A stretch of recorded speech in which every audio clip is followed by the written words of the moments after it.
Hello there. Greetings, everyone. How y'all doing today? All right, it's a Mercury day, you all. I am at the beach. I'm at surf camp with my son.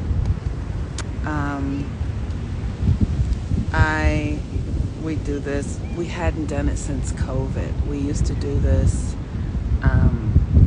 We used to do this every year since he was like a little boy.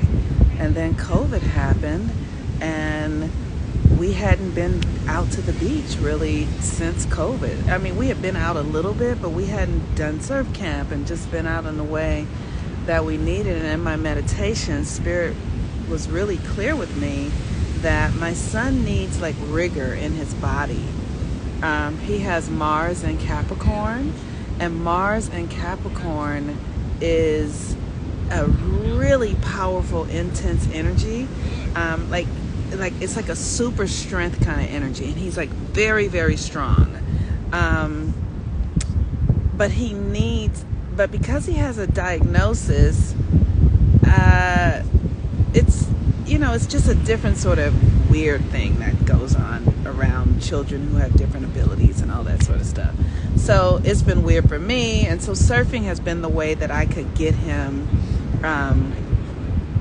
Surfing has been the way that I could get him to be in that thing. Because if you've ever surfed or done ocean activities, it's like it's rigorous. Like the ocean will kick your ass. The ocean is like it's very visceral in the body, and it really does shake things up. And we need that. We need our bodies to have rigor. We need that. And as women, we know, when I was younger, it would just feel like I needed to be thrusted around. I didn't have the language for it. It would show up as like I'm horny, but really the body requires.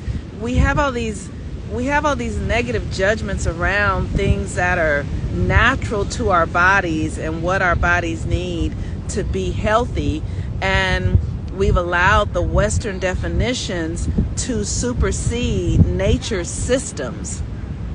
And so because we are not in attune with nature, we're out of alignment, like our bodies and everything. And that's why I'm in here today to talk. I came to talk about Mercury in Virgo, y'all, and how I am having this profound experience of... So Mercury's about to go retrograde, just so you guys know. So you guys are going to need to book your readings because it's about to be retrograde. You can book the transit reading. If you go to my website, you can book a transit reading. So I think I'll start doing readings next week because I'm not working this week. But so Mercury's going retrograde in Virgo. And Mercury is how we think. It's how we perceive reality.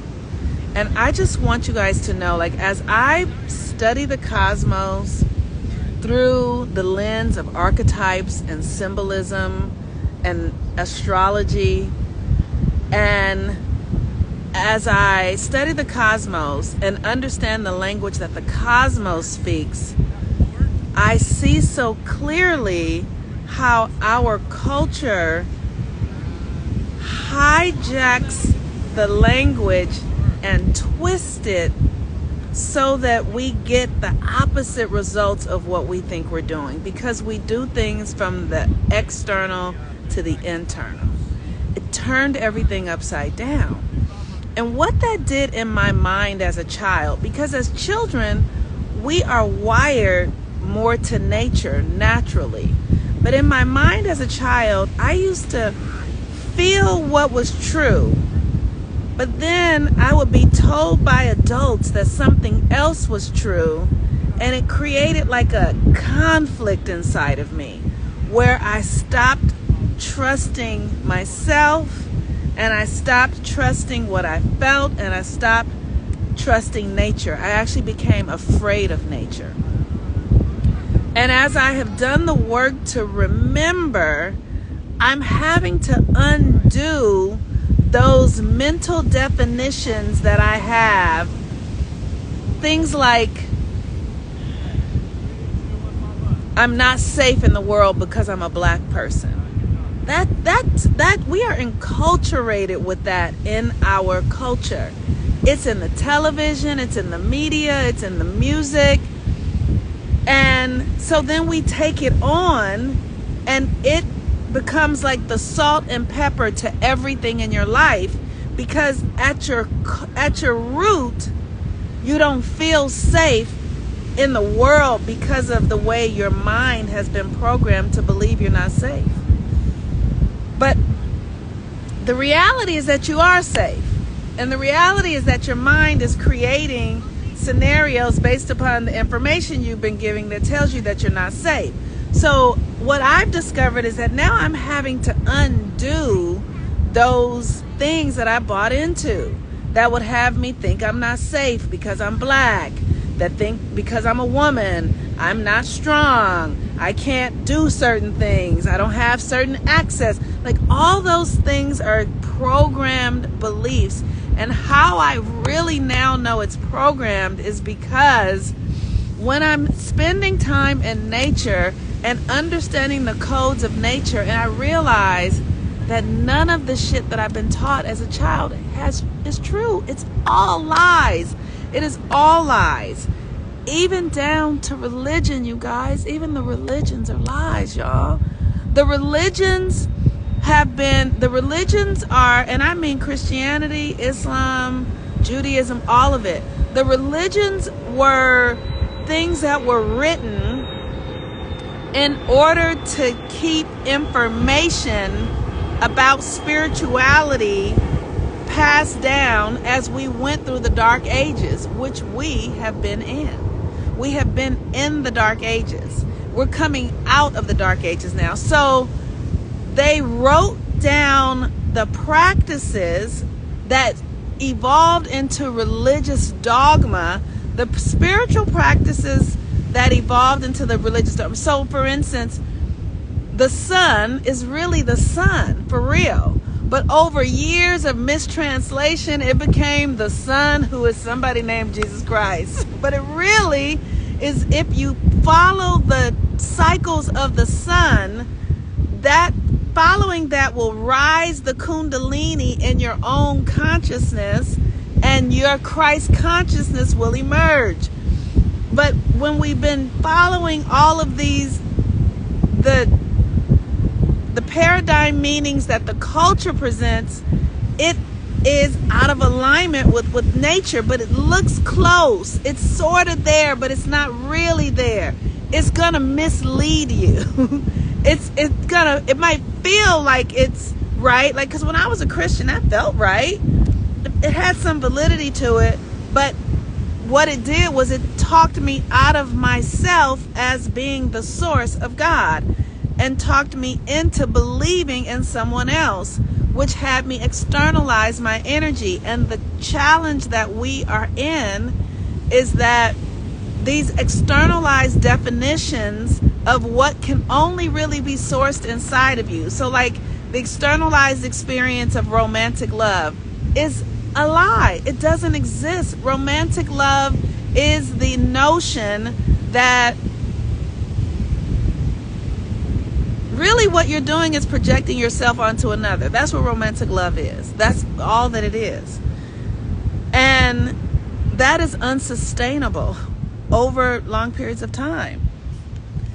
People can coax it and ignite it and nurture it, but over a period of time, that first 6 months doesn't come back. That's it, right? But that so we continue to pursue this external feeling that we call love. Love is a real thing, but the externalization of it is false, is an illusion. So we never come into ourselves. When you actually experience real romantic love is when you really fall in love with yourself. And what I'm discovering in this is so powerful, because I can see how programmed I am to externalize everything, to call a girlfriend up, to what are they thinking about me, and how is this, and oh, I need money, I have to have this to get that, and it's all external. It's all about something outside of me. And the more I've been able to witness it and bring myself in, it's almost, first of all, it's almost impossible to bring myself in, but it's not.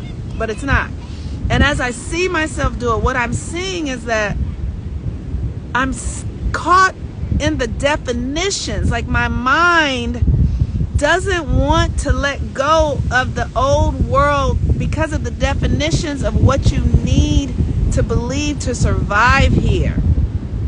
You're not safe if you're a woman. This makes you poor. This makes you rich. All those definitions are so seeped into my subconscious that they really won't let me rest. They won't let me come within, because all of those definitions I then have to bring inside to go, well, how can I meet that? And what my soul is telling me is to let all of those definitions go. Why? Because the universe will conform to your new definitions.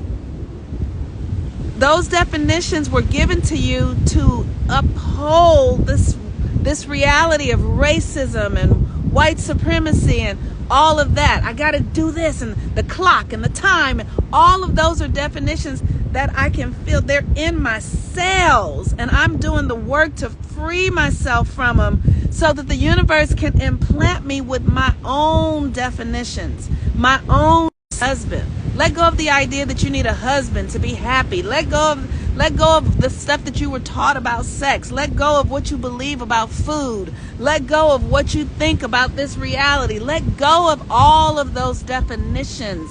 Let them go so you can be implanted with a new narrative, a new perception. Because this is a mental reality. And when you have a new perception, all of reality changes. All of it changes. Everything changes. But being asked to let go of everything you believed is threatening to the ego. It is threatening to the very core of you. And so it requires deep self-love, a profound sense of safety, compassion for self, and a real fucking willingness to be who you are meant to be. Like, you got to feel it in your soul, in your core, that you really want to be who you're meant to be. And you're willing to lose everything, because everything you have has been constructed from a perspective of the old ideas. So that's why you're afraid to lose it, because if it's really meant for you, you won't lose it anyway. I have let go of every relationship except the one with my son, because he came out of me. So I know who he is. I know the core. I know him. But all my other relationships, I have let them go to see what really resonates, what's really true, because I don't want to do anything else but be who my soul brought me here to be. I don't want to fit in anywhere. I don't want to belong. I want to belong to myself. I don't want a man to love me so much that I don't give a fuck about that. I want to be myself. I want to be who I'm born to be. I want to be in the fulfillment of my essence, of my power, of my soul's calling, because that is going to give me the greatest feeling of fulfillment that this vessel can hold. When I'm doing it my way, and I'm already seeing it. It's so interesting. Like, we're here at surf camp, and because surfing is not something that is really prized in my family.